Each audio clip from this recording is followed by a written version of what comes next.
moments. You spoke to him recently. What exactly has he been indicating to you? Well, it's been very consistent, Robin. Thanks for having me and all Newsmax viewers. Sure. Listen, this began as a movement June 2015, and it's evolved into a big, huge movement, as you can see, with 80 million plus voters that voted for him. But you know, Rob, this president, when he stepped up in 2015 to run for president, he sacrificed and moved all his business aside and says, you want to give back to the American people. And so this stamina that this president has is still very consistent. You saw his speech in Texas. It looked like, respectfully, a normal speech. Confidence, a lot of poise, and a lot of passion and desire to keep serving the American people. Rob, remember, he birthed this movement, this particular presidency, on abstaining and pushing back from pay to play. This is why we see all of these shenanigans going on right now in D.C.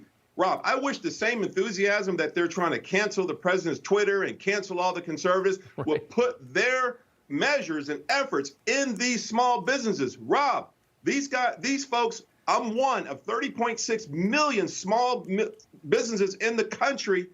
A lot of these folks are losing their businesses this first quarter because they're shut down. Right. And so, we were sitting here with these people, the left, trying to put their pork bellies initiatives on their bills and not taking care of the will of the people. This is who the president is. This is who he's fighting for.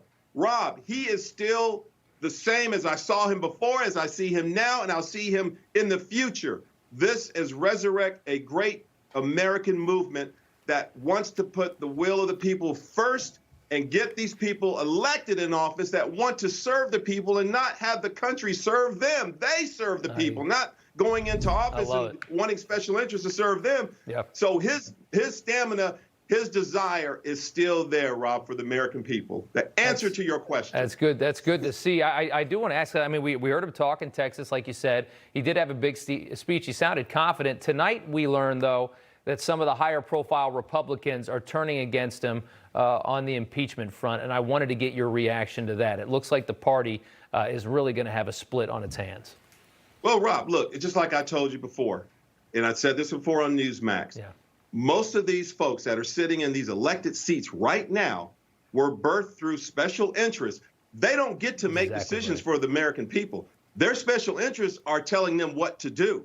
So they're telling them they are very scared of President Trump because of his following, because his great, successful, game-breaking administration. They are extremely intimidated because they do not want somebody in that office that is by the people, for the people. That's what they're afraid of. And you saw those polls, Rob. 80+% Republicans are against any of these folks that are sitting in these seats, especially in these battleground states. If you even think about this silly impeachment, which is a hoax before and a hoax now, they will be elected out of office. And that's where my optimism comes in 2022 and in 2024, Rob. That's interesting. I have to say, I mean, in ways I'm excited about 22, and sometimes I get nervous, especially when I see this split here. When I hear McConnell saying that he wants to impeach, or indicating that anyway, that makes me really nervous. Well, he don't have a choice. He's got to do exactly what he's told. And I said this earlier, and I'll say it publicly and on record.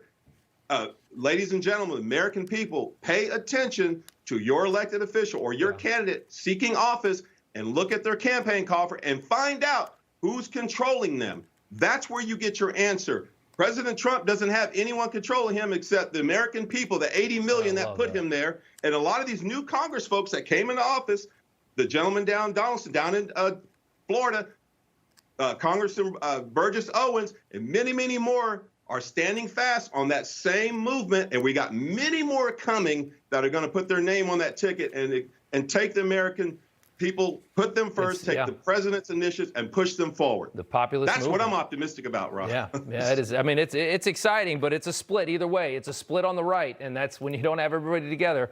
It does make me nervous in some ways. I want to ask you a question. Nobody will give me a straight answer on. What's the president going to do after January 20th? Do you have any indication what he does? Based on what I saw in the speech today in Texas, I see this president continuing to fight for the American people before, after, during, you name it. This is what I see and feel in my heart. You got a straight answer for me, Rob. All right. That's a good answer. I don't think anybody's going to give it any straighter than that. You always do it right, Bruce. Thank you so much for your time. Good to see you, sir. Thanks for having me. Appreciate it. Of course. All right.